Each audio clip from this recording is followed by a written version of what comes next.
I'm Bria Bryant, Global CMO at Assembly, and I'm here at Stagwell Sport Beach in sunny and very hot Cannes with Brian Toombs, head of Roku Brand Studio. Thanks for having me. Thank you for being here. I'm excited to talk. I love Roku, by the way. Well, thank you. We are America's #1 streaming platform. I mean,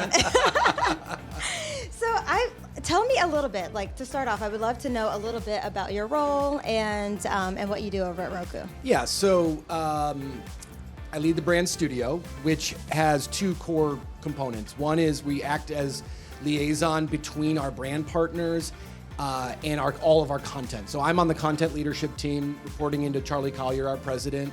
And so it's building that bridge between our content offerings, both from a platform perspective, but importantly from Roku channel with our brand partners. And then the second component is that we build content programs and solutions for partners as well. That's so interesting. I love that. All right, so you have built your career at the intersection of content, culture, and commerce. And that's something that is clearly influencing the work that's coming out of Roku today. From your perspective, how do entertainment-first experiences fit into brand strategy in 2025 and beyond? Right, well, it starts with audience. That's the first place to start. And the experience that those audiences get, right? And so when we think content, we think engagement. It's an opportunity for a brand partner to spend more time with the audience. Now, from Roku, we operate as a platform. We have more tools than just giving you the content. You can be interactive, we can guide you to content, and brands can be a part of that from what we call the streamer's journey from beginning to end. So I think it's about when you start with audience, and then what are you sharing with them, and then what are we getting back? So everything on the platform is data backed, but the whole premise of what we do is streaming entertainment, right? Sure. And so we want people to watch TV, and the brand partners help us in making that experience even better. Amazing. So as the worlds of media, content, and advertising continue to blur, the stakes for brands has never been higher. What does it take for a brand to really earn its place in entertainment?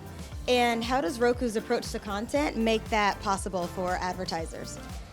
Well, my opinion is that they've already earned a right to be there. Advertisers have been a part of television since the birth of television.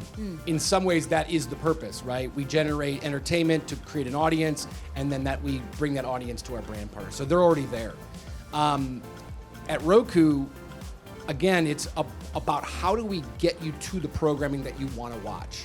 And that is a awesome role for the marketers to play in whatever way they want. That could be presenting you with IP, that could be creating their own content, that could be surrounding an experience. We have on Roku platform, we have zones that curate and aggregate all the best content out there.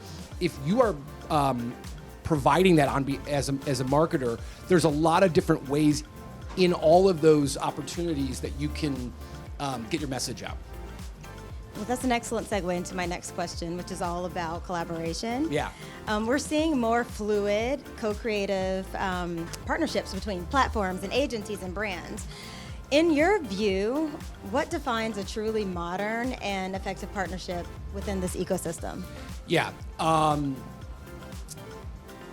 The way I will say it is everybody plays to their strength, and everybody gets the results that they're looking on predetermined and qualified measurement, right? And KPIs. So that I'm a content guy, so I'm not talking about that kind of stuff all the time because we want to make sure we delight and bring in audiences. But as a brand partner, there's really an outcome you're looking for, which is some kind of message penetration or even lower funnel. But the point is that when everybody's playing by the same playbook, like these content partnerships look very different from project to project, from partnership to partnership, from agency to agency.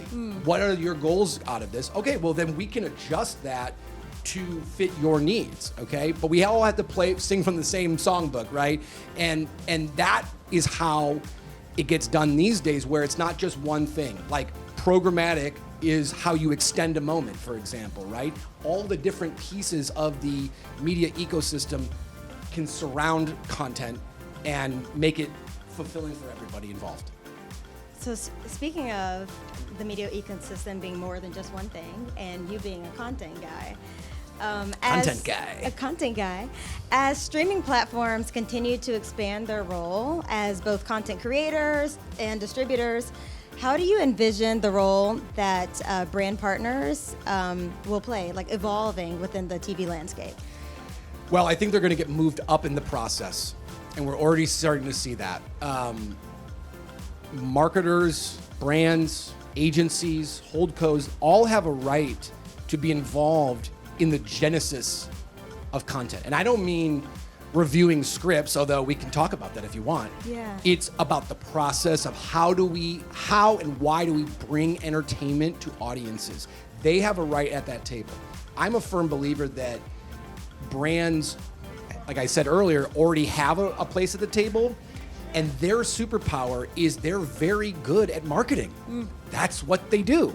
And so whether that's a product or a service, that can apply to entertainment as well. You can talk to our friends in the media and entertainment business about how hard it is to get people to watch. That's a huge part of Roku's business. I think consumer brands have an absolute right to leverage IP and really help get using content to get their message out or to drive some kind of business outcome in the context that they're marketers. We're not asking brands to come up with pitch new Avatar movies or whatever, right? Sure. It's let's all come to the table with our strengths, and then it really creates the cliche 1 + 1 = 3. Sure. So we're in Cannes, and Cannes has always been the biggest stage for like the biggest and boldest ideas, and a place where people celebrate breaking traditional molds. Where do you see the biggest opportunities for our industry to push past legacy models and reimagine how media and content are made? I'm going to work backwards. Okay. But I think a new metric. I think we need new metrics because, as we described, the media ecosystem is not one thing. We don't live in a monoculture anymore. Campaigns are much more diverse than they've ever been across digital, social, retail media networks, CTV, all of it combined, right? And I think that perhaps there's been some legacy metrics that are brought into the planning process. Vanity metrics. Or just what works for that particular situation. Sure. I think that we need to make it easier on our brand partners to buy our media. As I'm talking about content, of course, right? Sure. But to buy our media around content that measures engagement, that it measures other things, and that values those things. I mean, of course, we measure it, but we need to value those things. Yeah. And we're still dealing with the transition from linear television into streaming television, and because of the fragmentation, the metrics are going to look different. Sure. We don't have 3 channels. We don't have cable anymore. All that stuff matters. Sure. We need meaningful metrics. Yeah, and we all need to agree on, which is hard. Exactly. Okay, so for the last question, for the marketers who are watching and thinking about their next big move, what guiding principles would you share when it comes to creating meaningful, resonant content partnerships? Yeah, I love this one. I've been doing this a long time, so we could write a small pamphlet about it. Number one is every content partnership looks different, truly. And it can seem scary to folks, it can seem arduous, it can seem like a big process. It doesn't have to be. There's a lot of ways into content partnerships. And some of them are the more traditional ones you're used to. We just have different tools now, like we talk about measurement or interactivity on Roku, shoppability. These kind of things are make more traditional sponsorship, which I super believe in because I work at Roku and we know the power of our platform and the ability to put an ad in front of somebody that now has video and talent talking directly to the consumer. Hey, press OK right now if you like what you see. That's very powerful, and that's just one example. So so I think that they think sometimes it just gets delineated in a binary fashion where it's like, content. I don't do the content. It's hard. or it means branded content or nothing, right? Or it means commercial or whatever. I mean, just look at the landscape, right? And particularly in streaming and as a platform, we see all different types of content partnerships work. 3 episodes, 15 minutes with heavy branding. It's presented like television and it's actually good storytelling.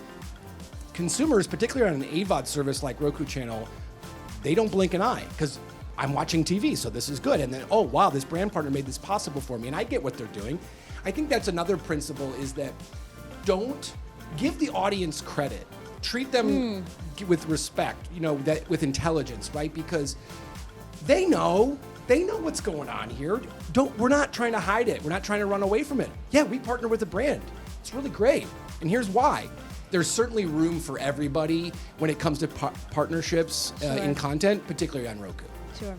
Well, amazing. Thank you so much for your time. Thank you for having me. Conversation, and it's time to get back out there and enjoy Sport Beach. The only thing hotter is the deal making. Right. All right. Thank you very much. Thank you. Bye.